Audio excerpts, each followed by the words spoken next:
नमस्कार दोस्तों, हमारे YouTube चैनल सनातन सूर्यलोक में आपका हार्दिक स्वागत है। विवाह में 7 फेरे ही क्यों लेते हैं? आखिर हिंदू विवाह के समय अग्नि के समक्ष 7 फेरे ही क्यों लेते हैं? दूसरा यह कि क्या फेरे लेना जरूरी है? पाणिग्रहण का अर्थ पाणिग्रहण संस्कार को सामान्य रूप से विवाह के नाम से जाना जाता है। वर द्वारा नियम और वचन स्वीकारोक्ति के बाद कन्या अपना हाथ वर के हाथ में सौंपे और वर अपना हाथ कन्या के हाथ में सौंप दे। इस प्रकार दोनों एक दूसरे का पाणिग्रहण करते हैं। कालांतर में इस रस्म को कन्यादान कहा जाने लगा, जो कि अनुचित है।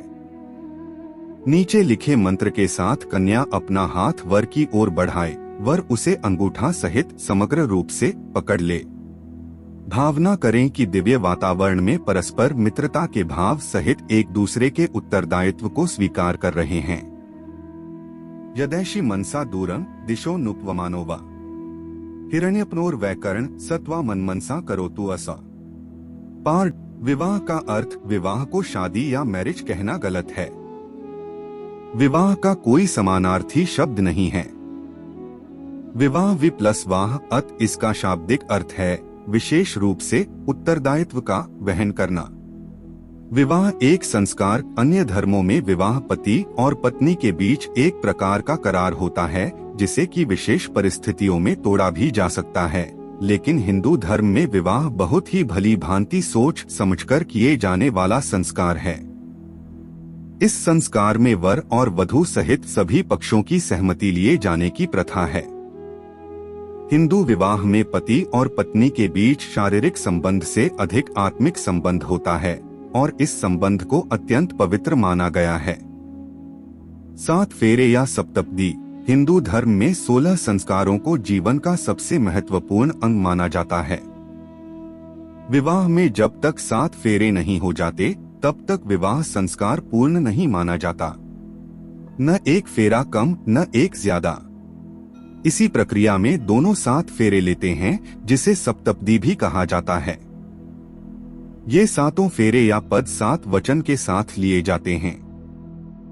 हर फेरे का एक वचन होता है जिसे पति पत्नी जीवन भर साथ निभाने का वादा करते हैं। ये 7 फेरे ही हिंदू विवाह की स्थिरता का मुख्य स्तंभ होते हैं। अग्नि के 7 फेरे लेकर और ध्रुव तारे को साक्षी मानकर 2 तन मन तथा आत्मा एक पवित्र बंधन में बंध जाते हैं।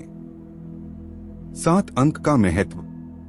ध्यान देने योग्य बात है कि भारतीय संस्कृति में 7 की संख्या मानव जीवन के लिए बहुत विशिष्ट मानी गई है। संगीत के 7 सुर, इंद्रधनुष के 7 रंग, 7 ग्रह, 7 तल, 7 समुद्र, 7 ऋषि, 7 लोक, 7 चक्र, सूर्य के 7 घोड़े, 7 रश्मि, 7 धातु, 7 पुरी, 7 तारे, 7 द्वीप, 7 दिन, मंदिर या मूर्ति की 7 परिक्रमा आदि का उल्लेख किया जाता रहा है। जीवन की 7 क्रियाएं अर्थात शौच, दंत धावन, स्नान, ध्यान, भोजन, वार्ता और शयन।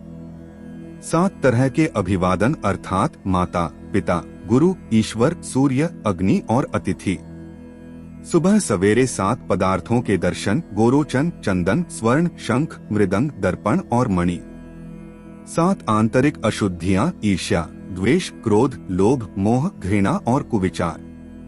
उक्त अशुद्धियों को हटाने से मिलते हैं ये 7 विशिष्ट लाभ, जीवन में सुख, शांति, भय का नाश, विष से रक्षा, ज्ञान, बल और विवेक की वृद्धि।